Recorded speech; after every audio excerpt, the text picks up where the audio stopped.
আসসালামু আলাইকুম। হেসে হেসে কথা বলতেছি, হাসতে হাসতে মরতে চাই। আল্লাহ যেন হাসি মুখে এই পৃথিবী থেকে তুলে নেন সুস্থ শরীরে, এটাই কামনা করতেছি। কেন হাসতেছি জানেন? আমি তো বলছি যে আমার খুব ইচ্ছা একটা তৃতীয় বিশ্বযুদ্ধ দেখার। আসলে আমি যতটুকু কথা বলি,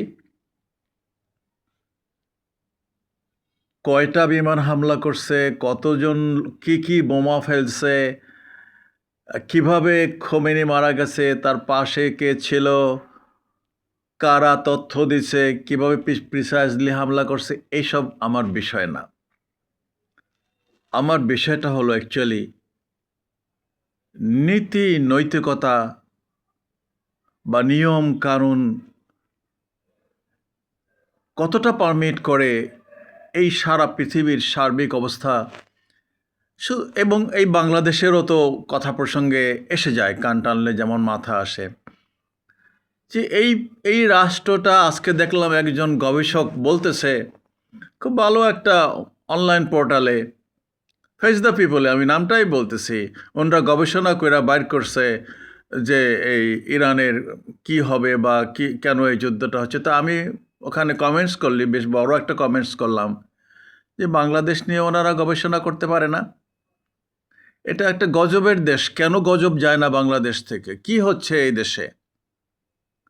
একজন আলেম ওলামা, একজন ভালো মানুষকে ওনারা শাসক বানাবার কথা বলে? কোনো গবেষণা আছে এ বিষয়ে যে কেন নবী মুহাম্মদ সাল্লাল্লাহু আলাইহি সাল্লাম, আমি বলছি পৃথিবীর সর্বকালের সর্বশ্রেষ্ঠ সফল সাহসী জননন্দিত দূরদর্শী সেনাপতি, শাসক, কূটনীতিক, বহু কিছু ছিলেন, মহামানব।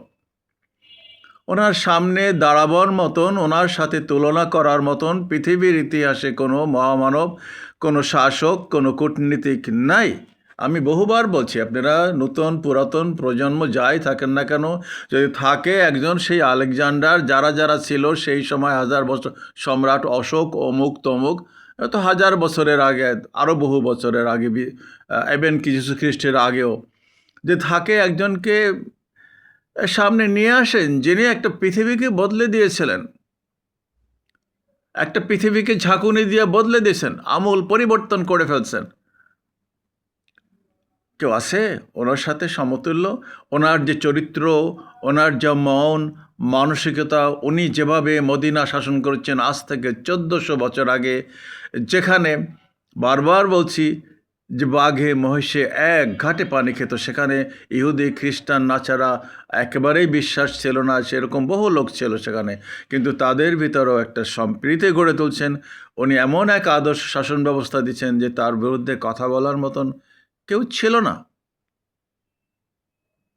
তারপরে খলিফাগণও যে ইতিহাস সৃষ্টি করে গেছেন, তো এই মোল্লাগুলো খালি ওনারা গবেষণা করে যে ইরানে কি হবে, মিডল ইস্টে কী হবে, এইসব নিয়ে গবেষণা করে, কিন্তু এই রাষ্ট্রটা নিয়ে গবেষণা করে না। এই রাষ্ট্রে যুগ যুগ ধরে জালিম শাসিত একটা রাষ্ট্র, শুধুই খুঁড়ি, শুধুই মারামারি, কে কাকে ল্যাং মারবে, কে কাকে অবদমিত করে ক্ষমতায় যাবে, একটা অরাজকতা, একটার পর একটা অরাজকতা। আছে কোথাও শান্তি, কিন্তু এটা নিয়ে গবেষণা করে না, ওরা মিডল ইস্ট নিয়ে গবেষণা করে। আর একটা লোক এই মাদ্রাসার পড়ুয়া, একটা লোক, একটা আলেম ওলামা লোক, কোনো রাষ্ট্রের কোনো বাহিনীতে, কোনো দপ্তরে, কোনো সংস্থায় কাজ করে, চাকরি করে, কী অবদান এদের রাষ্ট্রের সার্বভৌমত্ব সীমান্ত রক্ষায় অবদান রাখে? যাই হোক, তো আমি যে হেসে হেসে বলতেছিলাম, অনেকক্ষণ থেকে সারাদিন বাইরে ছিলাম, এসে দেখলাম খবরাখবর সিএনএন, বিবিসি, যা যা আছে, আল জাজিরা, দেশে বিদেশে আরও কিছু সংস্থা, তো খেলা তো জমে উঠতেছে যা বুঝতেছি।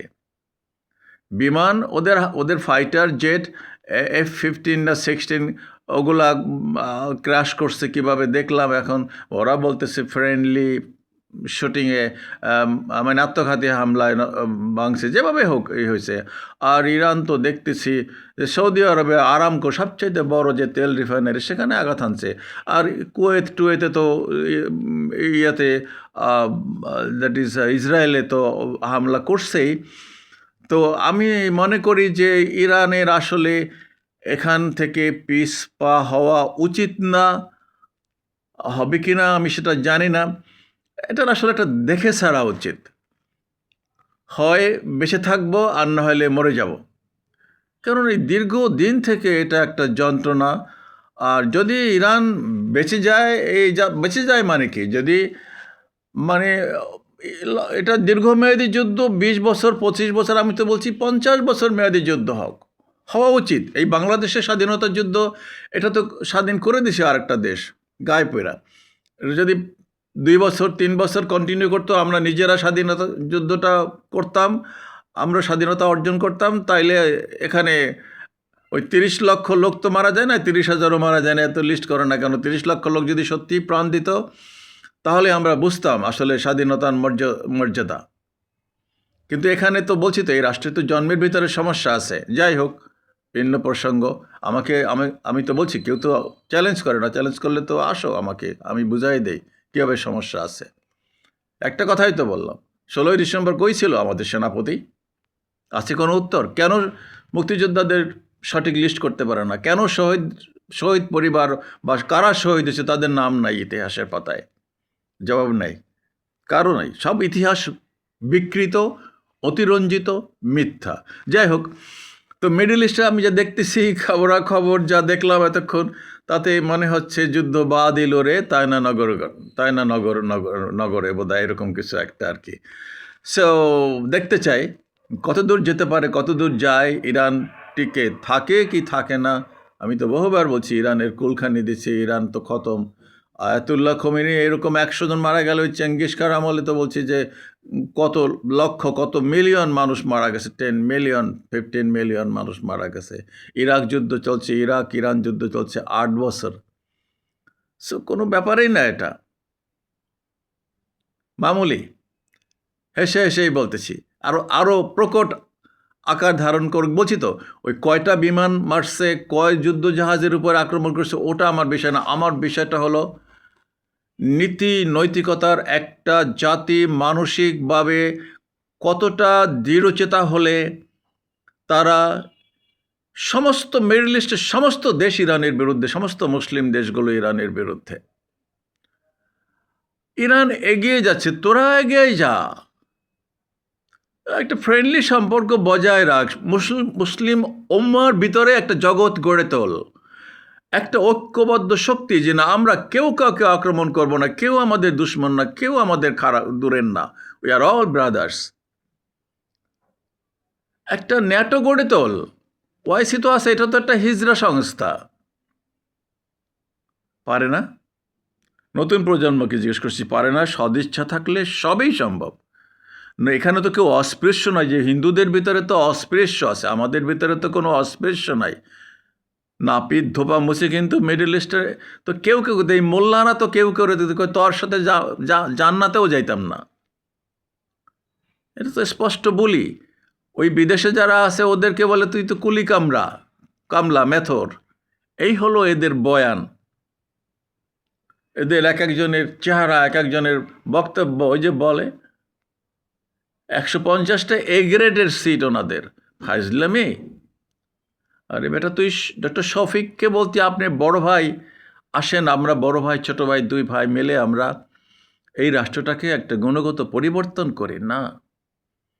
ওনার ভাবভঙ্গি দেখলে, কথাবার্তা নমুনা। আর ওই একটা আছে বোকা, এই নাক বোসা, এরকম জামাত ইসলাম রে ভোট দিলে বলে ইমান নষ্ট হয়ে যাব।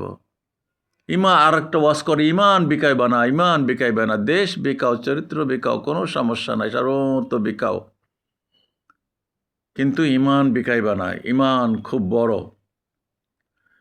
যাই হোক, খেলা জমে উঠতেছে, আপনারাও দেখবেন, আমিও দেখব ইনশাআল্লাহ।